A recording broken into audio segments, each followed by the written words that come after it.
Jadi kalau saya mau bilang sama orang-orang, ikut Paytrend tuh bukan pilihan, kewajiban. Kenapa? Blow on kalau nggak ikut. Kalau nanti bagian dari pengusaha PSI atau Paytrend itu nanti tetap tidak mau melaksanakan kewajibannya, dari UPTD dari UPTD ya pengawasan nanti akan memberikan rekomendasi kepada pekerja untuk melaporkan secara pidana. Secara pidana.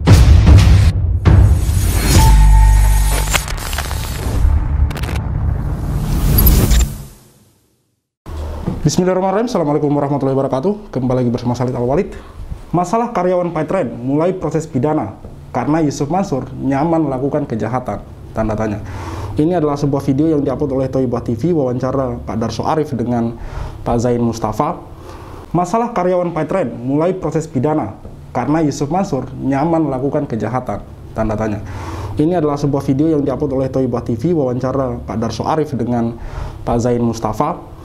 Masalah 14 karyawan Paytrend yang sedang ditangani oleh Pengadilan Negeri Bandung dikembangkan menjadi masalah pidana. Proses perlu dilakukan karena Yusuf Mansur dinilai nyaman melakukan kejahatan, karena itu perlu dihentikan. Jadi seperti yang teman-teman ketahui bahwa kasus 14 karyawan yang haknya belum dipenuhi atau gajinya belum dibayarkan ini berlanjut, teman-teman. Mungkin teman-teman sudah pernah melihat juga di konten saya. Ini saya ulangi saja bahwa 14 karyawan ini sebelumnya dimediasi oleh Disnaker Bandung yang kemudian dipertemukan dengan pihak Paytrend, lalu kemudian muncullah kesepakatan di situ bahwa pihak Paytrend menyanggupi membayar gaji karyawan Paytrend yang tertunda ini kurang lebih senilai 400 juta lebih. 400 juta lebih. Bisa dibilang menembus angka 500 juta, teman-teman. Tapi kurang lebihnya seperti itu angkanya di situ. Dan di situ pihak Paytrend menyanggupi untuk membayar secara dicicil. Kurang lebih 5 bulan, dan setiap bulannya sekitar 70-an juta.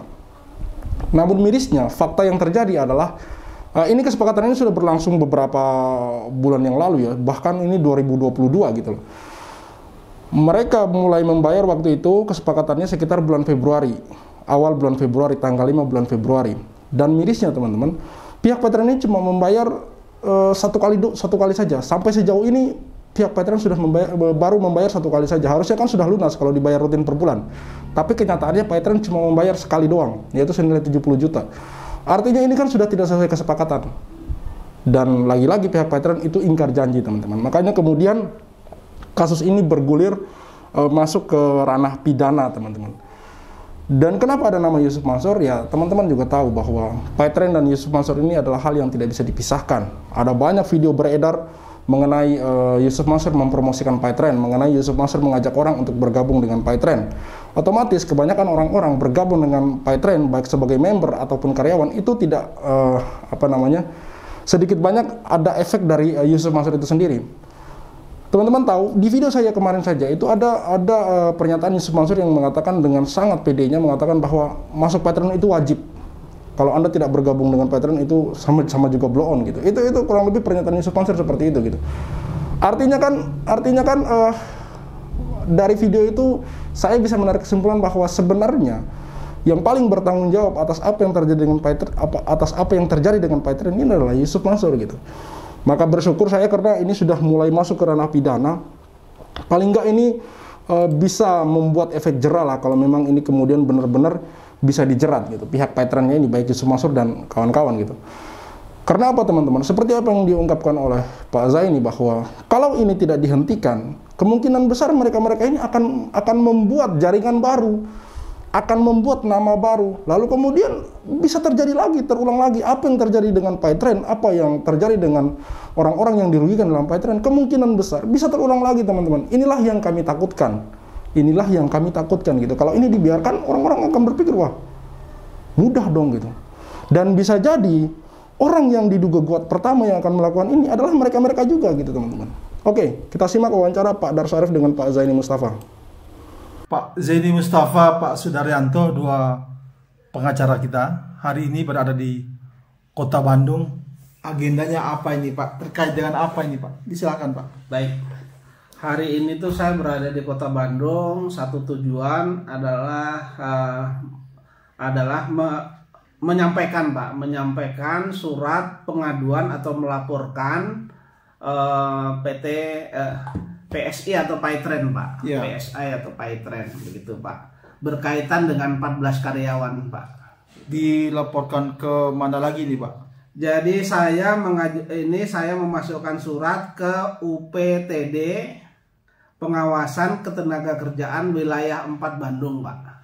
Ya. Ya, berkaitan dengan Disnaker bagian pengawasan Pak. Khusus bagian pengawasan. Khusus bagian pengawasan. Khusus bagian pengawasan. Ya, permasalahannya tetap masih sama, yaitu masalah gaji, kemudian THR, kemudian pesangon 14 karyawan yang sampai dengan saat ini tidak dibayar Pak, begitu. Bukankah masalah ke-14 orang itu sudah ditangani oleh Pengadilan Negeri Kota Bandung Pak? Itu dulu kami masukkan ke hubungan industrial Pak. Disnaker bagian hubungan industrial Disnaker juga. Ya. Tapi kan ada bagian pengawasan juga.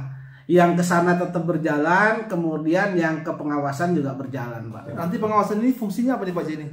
Pengawasan kami minta agar pengawasan ini memanggil nanti pengusaha dalam kurung yaitu PT Peritra Sentosa Internasional atau biasa lebih dikenal dengan Paitren untuk memanggil kemudian memeriksa berkaitan dengan permasalahan 14 karyawan ini. Dan kami minta di sana bagian pengawasan memberikan sanksi baik itu administrasi maupun yang lainnya begitu.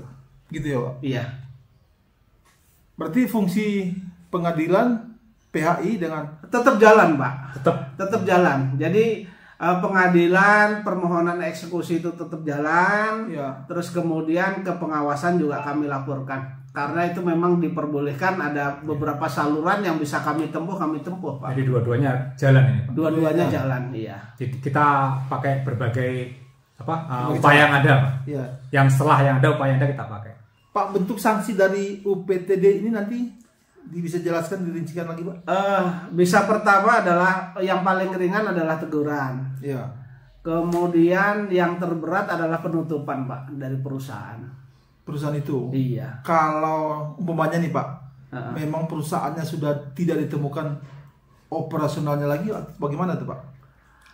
Setidak-tidaknya ketika ini sudah kami laporkan, Ya. maka bagian pengawasan tahu Pak bahwa ini perusahaan memang sudah tidak berjalan lagi. Ya. Sehingga nanti bagian pengawasan bisa memberikan kepada atasannya atau mungkin menyurati Departemen Kehakiman ya, karena kan yang kalau ada perubahan saham dan lain sebagainya kan harus dilaporkan ke sana bahwa perusahaan ini sebenarnya sudah vakum, tidak ada kehidupan begitu. Oh gitu Pak. Iya.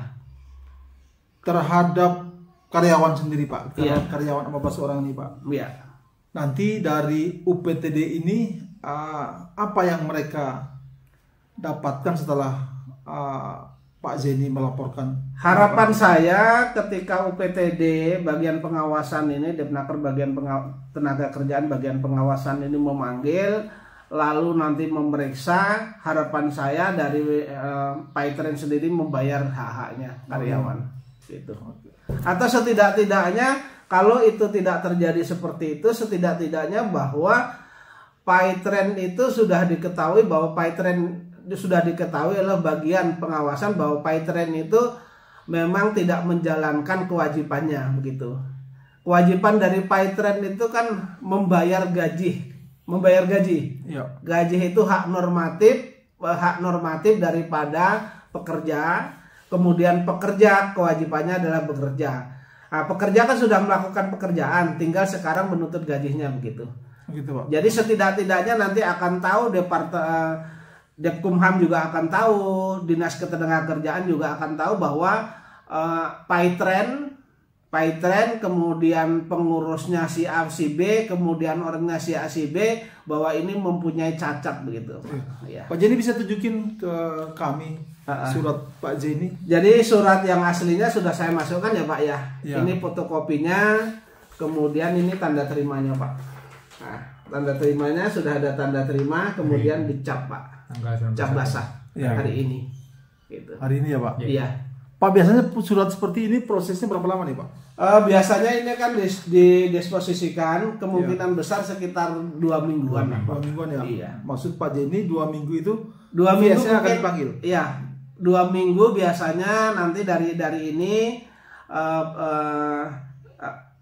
bidang pengawasan akan memanggil kami. Ya. Kemudian kalau ada kekurangan akan meminta untuk dipenuhi kekurangannya ya. Kemudian setelah itu baru nanti memanggil PT PSI, Peritres Sentosa Internasional atau Paitren itu gitu. Ya, VSI atau Veritas Sentosa Internasional ini adalah bagian dari nama yang dulu lebih dikenal ketimbang Paitren, yang kemudian sekarang lebih dikenal sebagai Paitren, teman-teman.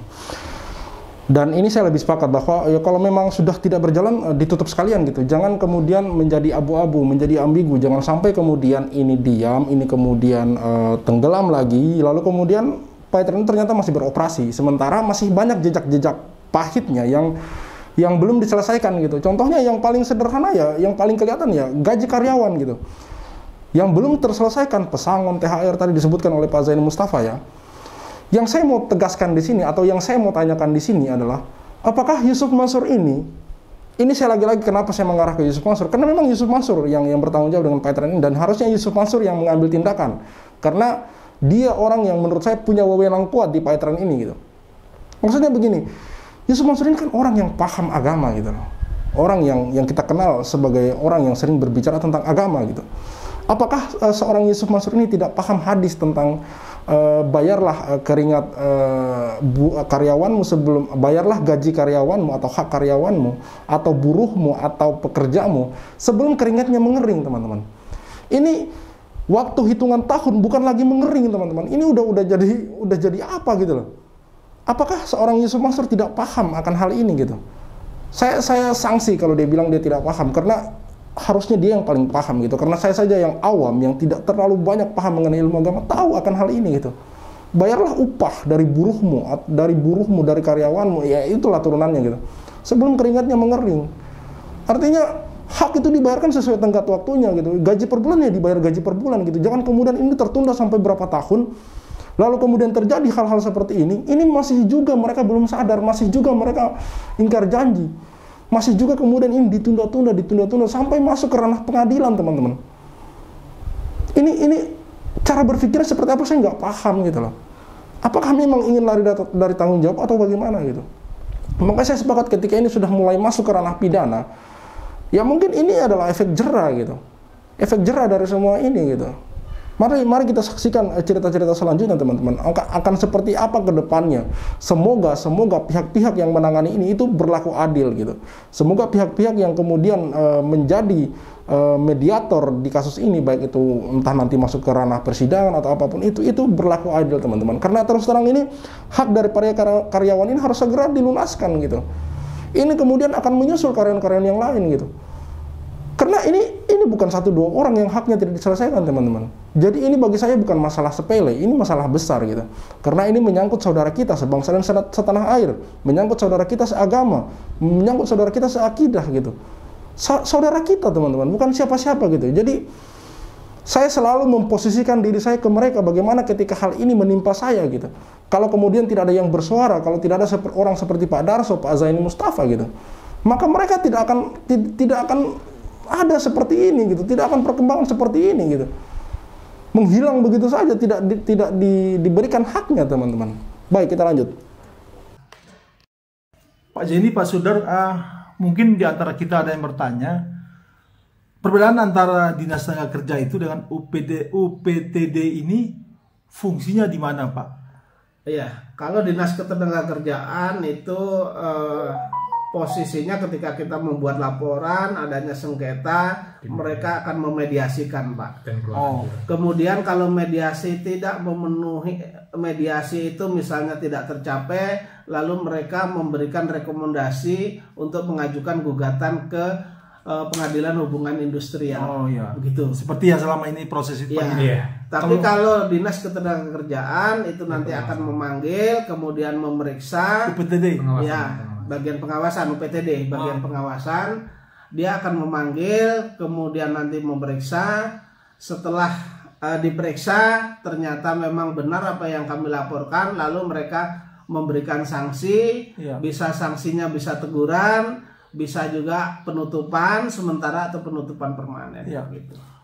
Pak, jadi prosesnya di tenaga kerja dulu, baru ke dinas tenaga kerja Iya, dulu, iya, baru iya. UPTD. Ya. Iya. Karena dari pengawasan ini kan dari acara di dinas itu kan ada hasilnya, Pak.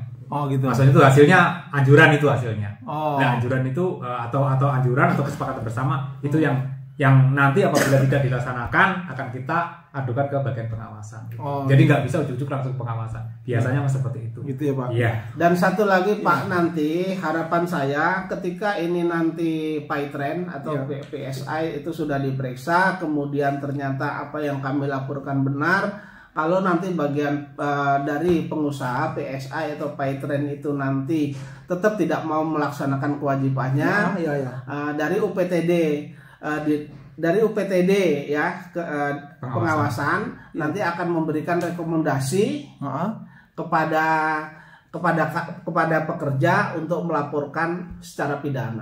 Secara pidana. Ya. Oh gitu. Nah, kalau sudah secara pidana tentu ada nanti hukumannya tentu ada kurungan, ada denda dan lain sebagainya. Iya. Pak, begitu. Berarti proses pidana terhadap VSI itu dan pengurus-pengurusnya dimulai dari Iya, sini ya, Pak? Iya. Tahap awalnya dari sini. Tahap awalnya dari sini karena ini sengketa perburuan. Jadi tahap awalnya dari sini. Jadi nanti akan disimpulkan oleh UPTD pengawasan ketenaga kerjaan ini bahwa ini melanggar pasal ini, kami direkomendasikan untuk membuat laporan, mereka keluarkan semua. Saya paham. Artinya Pak Jenny proses di PHI itu adalah sederhananya ya Pak ya, Iya. itu proses perdata dan proses pidananya dimulai dari sini. Baik, ya Gitu, seperti Pak. itu. Kurang-kurang lebih seperti itu Iya. lah. Ya. Kalau pidana Pak, andai pidana Pak, yang Iya. pidanakan siapa Pak di VSI ini Pak? Jadi gini, kalau di dalam suatu perseroan itu biasanya kan yang bertanggung jawab baik di dalam maupun di luar pengadilan, Iya. itu kan direkturnya. Iya. Tetapi nanti ketika ini di BAP itu kan nanti mereka akan menjelaskan Iya. bahwa kenapa ini tidak bisa digaji dan lain sebagainya. Kemudian keuangan operasional dari kantor itu larinya kemana? Harapan saya bahwa nanti akan terjadi terang benderang ketika uang dari PyTrend ini dilarikan kemana. Oh gitu Iya. juga ya. Jadi sasarannya lebih daripada hanya 14 karyawan saja. Iya. Gitu. Berarti Pak Zeni, Pak Sudar ini all out bener nih ya, Ya. menggugat. Ya memang harus begitu. Karena ini kan yang dirugikan di samping mitra, di samping karyawan juga mitra kerja dan lain sebagainya. Yang jumlahnya tidak sedikit sehingga tergerak hati kami selaku seorang lawyer itu untuk menegakkan kebenaran begitu Pak. Gitu Pak ya. Oke, kita tunggu proses selanjutnya Pak Jenny ya. Baik, Biar tetap baik. berkabar di sini biar karyawan atau para pengguna PyTrend, Iya. mantan pengguna aplikasi PyTrend bisa ikuti proses ini ya Pak Jenny. Baik. Harapan saya begini Pak. Justru harapan saya baik itu karyawan kan masih sebenarnya masih di luar 14 ini kan masih banyak karyawan, Iya. termasuk juga bekas komandan security Pak Eka dan lain sebagainya. Iya. Itu bersatu padu memperjuangkan haknya. Jangan hanya tinggal diam saja. Iya. Kalau hanya tinggal diam saja itu nanti keenaan dari pihak perusahaan, dan mungkin pihak perusahaan akan membuat hal yang sama di hari kemudiannya begitu. Begitu ya. Jadi hajar saja kalau menurut saya. Maksud Pak Jenny Yusuf Mansur gitu Pak, mau akan membuat hal yang sama jika tidak ada. Bisa jadi Pak, karena kan Yusuf Mansur ini di JBN kan sudah berbual. Iya. Kemudian di investasi tanah juga berbual, Iya. ya kan? Terus kemudian di beberapa investasi kan Pak, hampir semua berbual semua Pak, Iya, begitu. Iya, iya. Dan saya juga termasuk kan korbannya, Iya. sehingga saya mengajukan gugatan di Pengadilan Negeri Jakarta Selatan itu alhamdulillah tingkat pertamanya saya sudah menang. Iya, iya. Ya, saya sepakat dengan apa yang dikatakan oleh Pak Zaini Mustafa bahwa kepada para korban, misalkan 14 karyawan, terus ini member-member yang lain kalau yang nggak terima, kayak misalkan member Titanium di situ yang gede-gede ya, terus ini kayak Pak Eka yang security-nya juga yang belum digaji, Ibu Aisyah, saya masih ingat, dia juga pernah diwawancara oleh Pak Darso, dia juga belum digaji. Kalian bersatu padu, kalian saling berkoordinasi lah, atau membuat suatu grup WA gitu. Paling tidak ini ada pergerakan gitu loh. Jadi di sana itu tidak keenakan gitu. Karena seperti apa yang dikatakan oleh Pak Zaini Mustafa, bahwa selain Paytrend ini apa yang digalakan oleh Yusuf Mansur ini semuanya kemudian bermasalah gitu. Hotel City, Tabung Tanah, Umroh Merdeka, kemudian JBN, ini adalah batubara yang kemudian dimenangkan oleh Pak Zaini Mustafa di tingkat pertama tadi seperti yang beliau bilang. Kemudian apa yang di kayak Pak Soeharto itu Hotel City ya, iya Hotel City. Maksudnya ada banyak gitu loh, ada banyak, dan ini bukan cuma sekali gitu, bukan cuma sekali. Artinya kan hal ini terjadi berulang gitu, berulang. Dan kalau menurut saya ini lebih ke berulang dan berpola gitu loh. Ini seperti tersistematis, seperti ada orang-orang lain gitu loh di selain dari Yusuf Mansur ini. Walaupun ini ibaratnya masih di ranah persidangan, tapi kan sudah banyak kasus yang mencuat gitu loh. Sudah banyak kasus yang mencuat. Apalagi ini kasus 14 karyawan Paytrend ini kemudian akan bergeser ke arah pidana jika kemudian tahap-tahap tadi yang dijelaskan oleh Pak Zaini Mustafa itu tidak diindahkan oleh pihak Paytrend. Pihak Paytrend dalam hal ini ya pihak Yusuf Mansur dan kawan-kawan gitu. Ini akan kemudian bergeser ke arah pidana, teman-teman. Makanya saya bilang ini kita nantikan, di-share video ini, disebarkan, semoga kemudian orang-orang lain yang merasa dirugikan, kemudian mereka ini adalah bagian dari korban, silahkan untuk kemudian menghubungi nomor Pak Darso, dan kemudian ini akan ditangani dan dimediasi oleh Pak Darso, dan kemudian akan dihubungkan oleh Pak Zaini Mustafa. Karena saya yakin orang-orang seperti Pak Zaini Mustafa hari ini langka, teman-teman. Mumpung kemudian beliau masih ada, masih sehat walafiat, alhamdulillah, manfaatkanlah sebaik mungkin. Ketika Anda merasa Anda ingin hak ini dikembalikan kepada Anda, hak ini kemudian Anda peroleh, maka perjuangkan itu.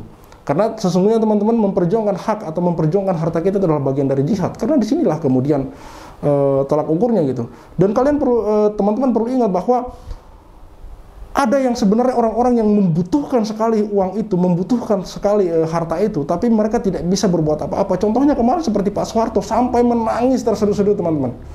Dia telepon saya berulang-ulang kali mengucapkan terima kasih dan terima kasih gitu. Saya bilang ini adalah kuasa Allah gitu, mempertemukan saya dengan Pak Soeharto melalui Pak Darso, melalui Pak Zaini Mustafa, Jia TV, dan orang-orang baik lainnya, yang orang-orang dermawan lainnya yang ada di balik layar yang luar biasa. Semoga Allah membalas mereka, teman-teman. Inilah indahnya ukhuwah, inilah indahnya Islam, inilah indahnya kita bermasyarakat dan bernegara, teman-teman. Bahwa ada hal-hal di mana yang itu kita saling gotong royong, saling membantu, saling berpegangan tangan, karena ada orang-orang yang sangat kuat, yang kalau kita berjuang sendiri, jalan sendiri, apalagi kita diam-diam, maka kita tidak akan mendapatkan apa-apa, teman-teman. Dan yang lebih mirisnya lagi, yang lebih saya takutkan lagi, ketika kita diam, maka orang-orang yang berperilaku jahat ini itu akan kemudian semakin mengembangkan sayapnya, karena orang-orang baik tadi itu berdiam diri gitu. Karena celakanya satu negeri adalah ketika orang diam, terlalu banyak berdiam diri, sehingga orang-orang jahat itu bisa berlaku sewenang-wenang. Tidak ada perlawanan dari kita, tidak ada amar ma'ruf nahi munkar dari kita gitu. Ini adalah kata-kata yang selalu diulangi oleh Pak Zaini, yang selalu diucapkan oleh Pak Zaini secara berulang, teman-teman. Amar ma'ruf nahi munkar, jihad, teman-teman. Jihad itu bukan hanya sekedar perang di medan perang, tapi inilah bagian dari jihad. Kita memperjuangkan hak-hak orang agar kemudian mereka bisa merasakan hasil dari keringat sendiri, uang mereka sendiri, teman-teman.